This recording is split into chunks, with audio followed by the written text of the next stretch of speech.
Hi. Assalamu alaikum warahmatullahi wabarakatuh. Yes. My name is Zaini, and I would like to ask one question regarding about the Bible and the Quran itself. Which is, can you prove in the Bible and the Quran, which is in the Quran that says that you should say that Islam is a religion of peace. So why Allah saying that He kills the Jews itself, whereas in the Bible it doesn't state that it kills the Arabs, for instance. So that's my question. Brother asked a question that as compared to Quran and Bible, in the Quran he says that Allah subhanahu wa ta'ala curses the Jews, and in the Bible you don't find that God Almighty is cursing the Arabs.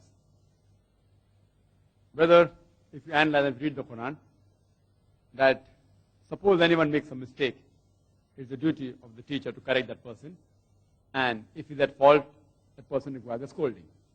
So if you read the Quran in several places gives examples of the Jews. The Jews were the chosen people. Jews were the chosen people. If you analyze in the glorious Quran, 25 prophets are mentioned by name. Majority of them, most of them, they are Jewish prophets. Jewish prophets. You will find very few which are non-Jewish. So Jews were the chosen people of Allah subhanahu wa ta'ala. So Allah says, I have given you so much ni'mat, I have chosen you, yet you do not do the job. So Allah gives the answer. In Surah Muhammad, chapter 47, verse number 38, Allah says, وَإِن تَتَوَلَّوْا يَسْتَبْدِلْ قَوْمًا غَيْرَكُمْ ثُمَّ لَا يَكُنْ أَمْثَالَكُمْ. If you do not do the job, Allah will substitute in your place another people. ثُمَّ لَا يَكُنْ أَمْثَالَكُمْ. And they will not be like you. So Allah says, the Jews were the chosen people. They didn't do the job. Allah said, you go out and bring the other people. Now, the Arabs were looked down by the Jews. The Jews looked down the Arabs. These people, these ignorant people, what will they tell us something? What's the use of telling them about the religion? So Allah says, those who you look down upon, Allah makes those people to sit on your head. And Arabs, which are ignorant people, Allah by the relation of the Quran made them the torchbearers. So, those who do not follow the instruction, Allah says, don't be like them. Allah says, woe to the scandalmonger. Allah doesn't only curses the Jews, Allah curses all the people who are wrong. Like for example, Surah Humazah, chapter 104, verse number 1. وَيْلُلْ لِكُلِّ هُمَزَةٍ لُمَزَةٍ. Woe to every kind of scandalmonger and backbiter, irrespective of whichever religion he follows.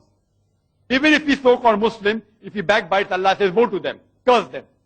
Anyone who doesn't follow Allah's commandment, abstains and goes against Allah's commandment, Allah doesn't like them. The question is, why didn't God Almighty in the Bible curse the Arabs? Because when the Injil was being revealed, Injil is the Wahi which was given to Isa alayhi salam, and Torah is the Wahi which we believe, which was given to Musa alayhi salam. The present Bible is not the Torah or the Injil which we believe in. It's not in the original form. But whatever form it's in, yet at that time, the Arabs were not the chosen people. So when Arabs were not the chosen people, how can he curse them? How can God curse them?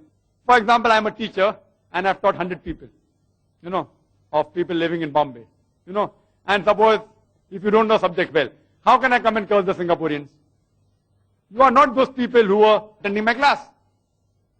So similarly, Allah chooses the Jews.